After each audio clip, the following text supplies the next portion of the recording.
Hey there, guys. Alright, today we are back with some more potential history. This time, Tank Files, the Rat, the largest tank never built.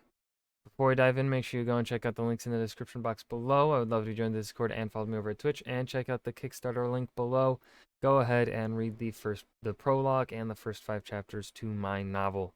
And if you are feeling generous, please do go ahead and share that Kickstarter or donate if you are able to. Aside from that, got nothing to add here. Let's dive right in. We had made a tank for the army. And I looked at the first one that they built and I just said, it's okay, but we need to make it bigger. Okay, so we made it bigger. And Pete came back and said, no, I need it bigger again. So we made it bigger. And I know exactly what they're talking about because I've seen the fucking behind the scenes of Lord of the Rings so much. everybody's going, oh my God, this is like, this thing's getting huge. It's totally impractical now. Well, it went from impractical to ridiculous. I mean, this thing was huge.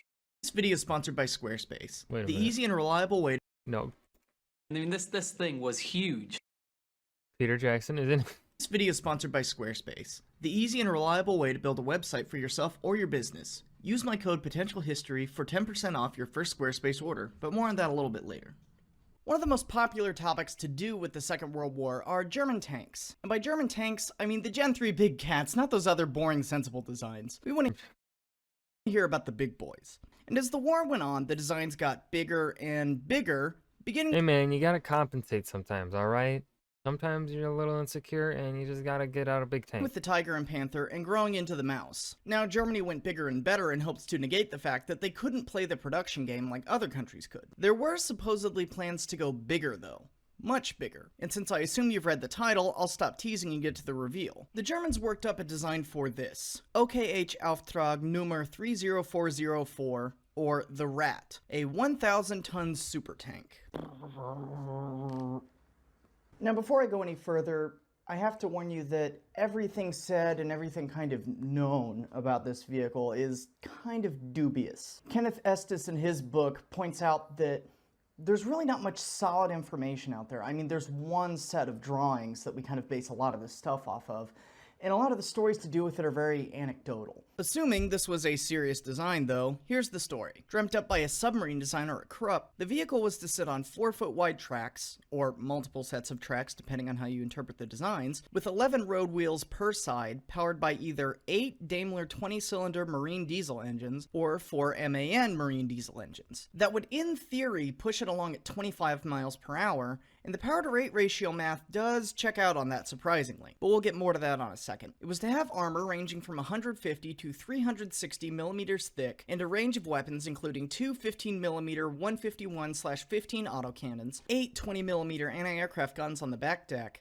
a 128mm anti-tank gun, whose placement is up for debate and varies depending on which artist's interpretation you look at, although in a turret on the back seems the least likely, as they wouldn't have been much use there, at least to oncoming enemy tanks, and a main armament of 2 It's so fucking huge, dude. 280mm naval guns, and a rotating turret, most likely from the Gneisenau refit project that was cancelled. In fact, it is widely thought that this exact turret is the one they had in mind to put on the Rat. Although the turret had 3 guns, and 2 are specified in the plans, so it's thought that one would be removed to make more space within the turret and cut It's like looking at a land aircraft carrier, dude. That's how fucking down goddamn. on weight.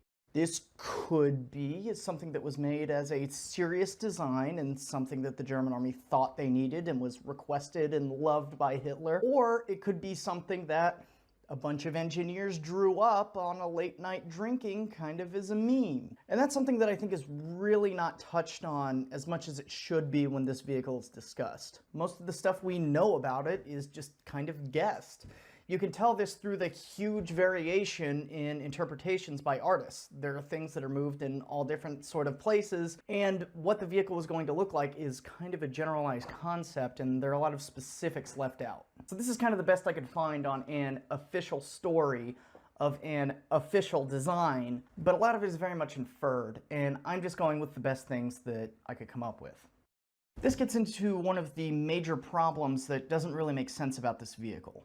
The weight of the turret. Now, for most tanks, the actual weight of the turret is a fairly small percent of the overall weight of the vehicle. For the Tiger, for example, the turret is about 6.5 tons for a 50-ton vehicle. about 13% of the total weight. If we're using this as kind of a guideline in the area of what is acceptable, the Rat turret really flies in the face of this. The specific turret that I mentioned that was going to be put on the Rat weighed about 800 tons. God With the gun damn. taken off, and a lot of estimates I've seen, it would end up weighing 600 tons, which would be 60% of the overall vehicle's weight. Meaning one of two things. The rest of the vehicle was going to be just 400 tons, and the turret was going to make up the majority of the weight of the vehicle, or more likely, given the fact that the hull, running gear, engine, everything else to do with the tank is usually much heavier than just the turret, the vehicle is going to end up being much, much, much heavier. We're talking double, maybe triple. This does go to show further, though, that these designs were very much in the early phase, not very well thought out, and once again, that you have to take a lot of this information with a grain of salt.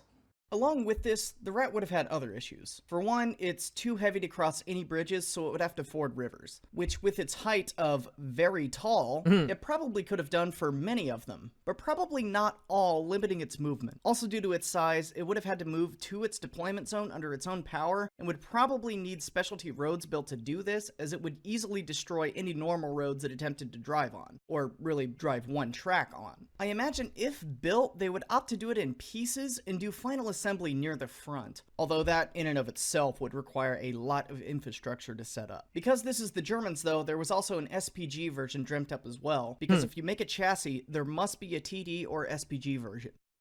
Using the 80cm Schwer Gustav gun that got about as far in the design process as the Rat did, but I'm not going to get into it here, just know it exists. So obviously this thing was never built. It was cancelled by Albert Speer in 1943. It had been dreamt up probably sometime around 1942, didn't get very far, was not built for very intelligent reasons. However, because this is Tank Files, and I gave the Tsar tank a fair shake and talked about how it could have possibly been used and maybe been successful, I'm going to try to do it for this thing. And as it's normally shown, you know, fighting on the front lines and stuff like that, it probably would have very quickly fallen to a death of 1,000 cuts. One single shell is not going to take this thing down, but if it's swarmed by infantry, shot up a lot by a lot of other guns, you know, its main armament's taken out. On front. Yeah, because of how just astronomically gargantuan this bitch is, it's gonna be a target. It's gonna be an easily spotted target. And by the, what, he said 1943? You know, by 1944, USA and the other allies were all in France. And I mean, they had air dominance as the troops were going forward. That it would have just been, they would have, you know, if infantry came across the Rat, they'd spot it, call in air support, call it into their higher ups or whatever the fuck, and then boom, you've got artillery firing down on the thing, and then artillery or planes coming in down on it. It's gone. Frontline service, this thing would not do well. The one way in which I think this thing might have done well, though, is say you make 3 of these. You assign one to each army group during the invasion of the Soviet Union. Now, this thing was thought up after the invasion of the Soviet Union, so we're already in something that could not have happened, but just bear with me. Maybe it has a role during the Kursk offensive, I don't know. But if you have one behind each army group, and it's not doing the frontline fighting, but in the rear, kind of following along with the general offensive, you could use it in the role of indirect fire supporting frontline troops. Radio man says, hey, there's this big building with enemy, or there's this fortress with enemy, or there's a trench of enemy. Here are the coordinates, lob huge shells at it, soften them up. The largest gun actually used. So essentially, the Rat becomes a big-ass artillery and doesn't really serve its purpose as a tank. It becomes artillery. Is that what you're hinting at here, potential history? Used by the Germans in the war, the Gustav cannon, was actually used kind of in this role during the siege of Sevastopol. You had people on the ground radioing targets back to it, and it was shooting shells over a great distance. I believe part of it was just over the Black Sea. I'll put something up on the screen, but the area in which it was firing was from very far away, and it ended up being fairly effective in this role. It helped win the battle. Would the cost, the headache, and the amount of troops you would have to assign to this thing to keep it operational and not have it be taken down by fighter bombers or infantry if they broke through or something make it worth it to do that job? No. You could do the job just as easily with smaller artillery firing in a group or fighter bombers or something else like that. But if you were to build it and you needed a role for it, there you go. And if you're wondering, the thing did not actually get far enough in its development process to have an intended role assigned to it. So what it would have been used for is anyone's guess. The amount of people needed to work, maintain, and defend this thing, though, would have been massive. If you look at the Karl Garat mortars, which were used, and I guess would be one of the closest things to this thing that was actually used in the war, they had legions of troops, not just to fire and maintain it, but also you had to have a bunch of people defending it because it was really slow. Take what had to be used to defend those things and multiply it by 100 for this. You would need air superiority to make sure that it wasn't taken out by enemy planes, all the people working the anti-aircraft guns and stuff. The crew for this thing was said to be 40 to 60. I think that's a little generous. I think it would be more, well above 100. And then you would need, you know, tank platoons defending this thing. You would need infantry. You would constantly need a squadron of planes up above to make sure you had air superiority to defend it. The cost in manpower is really enough to say this thing's not worth it. It'd be interesting to have seen them attempt to make it. And I'm really sad they didn't, because I'm guessing at least some of it would be left today, and it'd be really interesting to go see. I doubt they would leave it in one piece because, you know, that's a huge roadblock wherever it was left. That's a lot of valuable steel you could scrap on it to use for other things after the war. Ton of stuff after the war. Most of the stuff just left around, tank stuff like that, was scrapped for steel. This thing probably would have been, but, you know, maybe there would have been someone standing around to say, no, this is unique, don't scrap it, and we'd have one to look at today. Unfortunately for us, probably fortunately for the Germans, they never did build it, although it would be a hell of a story if they did. What do you guys think? Do you think this thing would have a role outside of what I said, and would it be worth it? I mean, big fuck you guns anywhere are, you know, that's a good thing to have at your back. Thank you to Squarespace for... I mean, it depends on if they can actually get that thing moving at the speeds that they were wanting it, and if it's even capable of actually getting to places. If it is incapable of getting to where they need it to go, and I think he said 25 kilometers an hour was the estimate that the Germans were wanting it to go. Was that faster? I'm assuming that's on the slow end, even at this point, at this time period. So yeah, I don't think it, I think it's just essentially an overbloated piece of artillery. I don't think you can really have any other.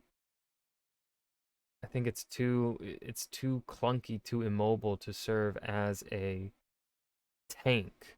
It's just a more mobile artillery piece that is more of a detriment than a positive.